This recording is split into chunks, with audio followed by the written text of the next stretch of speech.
हजरत मालिक बिन दिनार फरमाते मैंने 60 हज किए। एक हज के मौके पर मैंने बड़ा रश देखा, लाखों का इज्तिमा हुआ। कहते लाखों का मजमा था तो मेरे दिल में ख्याल आया, मैंने कहा अल्लाह इतने लोग आए हैं, इनका हज कबूल भी हुआ है कि नहीं? फरमाते मैं सोच रहा था तो रात को ना ख्वाब में मैंने किसी कहने वाले को कहते हुए सुना कि सब का कबूल हो गया। बल्ख का रहने वाला मोहम्मद बिन हारून बल्खी है, उसका हज कबूल नहीं। फरमाते शहरों के अलग-अलग खैमे लगते थे। अब भी आप हज करने जाएं तो पाकिस्तानियों की रिहाइशें अलग होती हैं, इंडियन की अलग, बांग्लादेश के अलग, मिस्री, यमनी, सब लोग अलग-अलग रिहाइशें होती हैं, झंडे लगे होते हैं मुल्कों के। कहते मैंने सवेरे उठ के ढूंढना शुरू कर दिया, ढूंढता हूँ वो बंदा मिले। कहते जहाँ बल्ख शहर के लोग रहते थे वहां चला गया तो मैंने लोगों से पूछा तुम में मोहम्मद बिन हारून बल्खी कौन है? लोग कहने लगे वो तो बड़ा नेक आदमी, परहेजगार है, बड़े भोले भाले, बड़े अल्लाह वाले, रियाज आपको बस हम ही जानते, वो तो बड़ा नेक है, परहेजगार आदमी। मैंने कहा अच्छा कहाँ है? उन्होंने कहा पहाड़ के पीछे उसने खैमा लगाया हुआ है, सारी रात इबादत करता है, सारा दिन रोजा रखता है, कायमुल लैल है, साइमुद दहर है। क्या बात? फरमाते मैं उन लोगों की बात सुन के हैरान हो गया कि मुझे क्या बताया गया, ये क्या कह रहे हैं? फरमाते मैं पहाड़ के पीछे गया। हज़रत मालिक बिन दिनार अलैहि रहमा फरमाते हैं जब मैं वहां पहुंचा तो मैंने उस शख्स को मुसल्ले पे बैठे देखा। कसरत इबादत के आसार उसके वजूद पर नजर आ रहे, सीधा बाजू उसका कटा हुआ था। फरमाते 2 रकते मुकम्मल करके ना मैंने उसे अस्सलाम वालेकुम कहा तो मुझे कहने लगा वालेकुम सलाम, आप मालिक बिन दिनार हैं? मैंने कहा बड़ी इसकी फिरासत है। फरमाते फिर उसने ठंडी सांस ली, कहने लगा आपको ख्वाब आई होगी कि मेरा हज कबूल नहीं।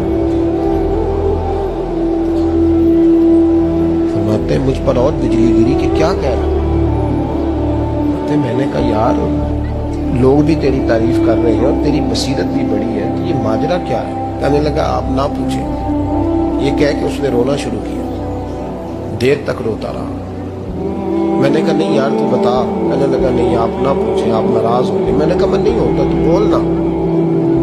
कहने लगा हुजूर 24 साल हो गए मुझे हज करते हुए, 24 साल, 24वां हज है मेरा, और हर साल कोई अल्लाह का वली आके बताता है कि जा चला जा तेरा कोई नहीं।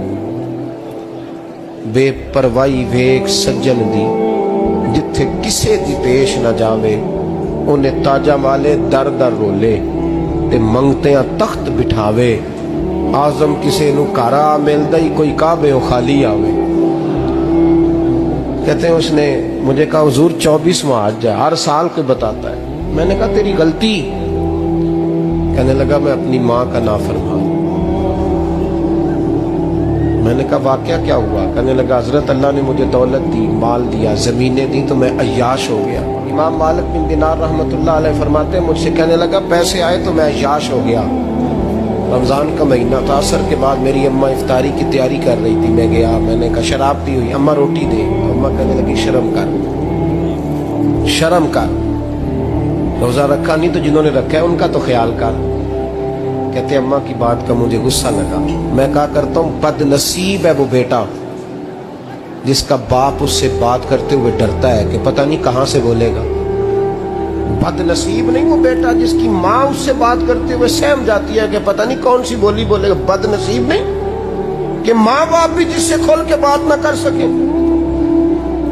हजरत मालिक बिन दिनार से कहने लगा अम्मा ने जब कहा ना शर्म कर तो मुझे गुस्सा आया, मैंने माँ को थप्पड़ मारा और मेरी माँ जलते हुए तंदूर में गिरी। लोगों ने मुझे पकड़ के अंदर बंद कर दिया कमरे में। सारी रात में शोर सुनता रहा पर नशे में धुत रहा। सवेरे आंख खुली तो मेरी बीवी बैग बांध रही थी।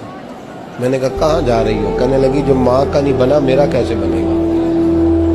तो मैंने कहा मेरी अम्मा का वो तो लोगों ने रात को ही दफन कर दी, जनाजा पढ़ के।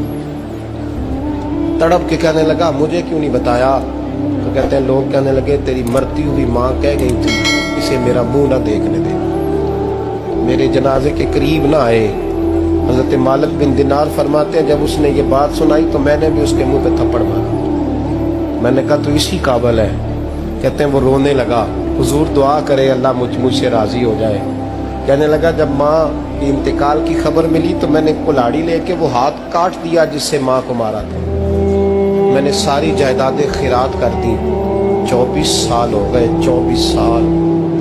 ساری رات نماز پڑھتا ہوں, روزہ رکھتا ہوں, حج کرتا ہوں, پر ہر سال کوئی آ کے کہتا ہے جا دوڑ جا, تیرا کوئی نہیں قبول ہوا. حضور دعا کرے مالک راضی ہو جائے. فرماتے میں تھپڑ مار کے آ گیا. میں نے کہا تجھ سے راضی ہو جائے اتنے ظالم سے. امام مالک فرماتے رات کو آ کے سویا تو مجھے خواب میں رسول پاک کا دیدار ہوا. تو نبی پاک علیہ السلام نے فرمایا مالک تو اسے مایوس کیوں کر آیا ہے, اللہ تو بڑا مہربان ہے. کہا حضور ماں کے نافرمان کو معافی کیسے ملے گی؟ تو امام مالک فرمانے لگے نبی کریم نے فرمایا جا اسے جا کے بتا دے تجھے قیامت میں تیری ماں کی وجہ سے بخش دیا جائے گا. کہا حضور اماں کی وجہ سے کس طرح؟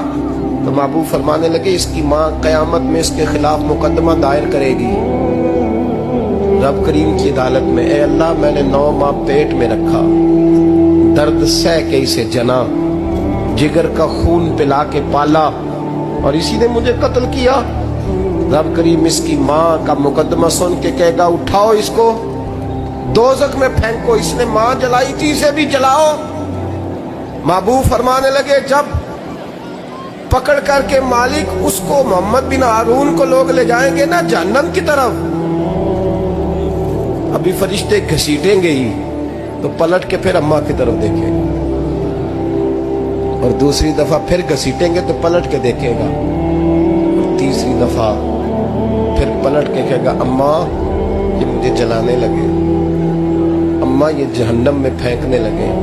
میرے حبیب فرمانے لگے وہ جل کے مرنے والی ماں وہاں بھی بول پڑے گی, کہے گی یا اللہ چل میں نے معاف کیا تو بھی معاف کر دے, اے اللہ میں نے معاف کیا تو بھی معاف کر دے, اللہ تو معاف کر دے اسے.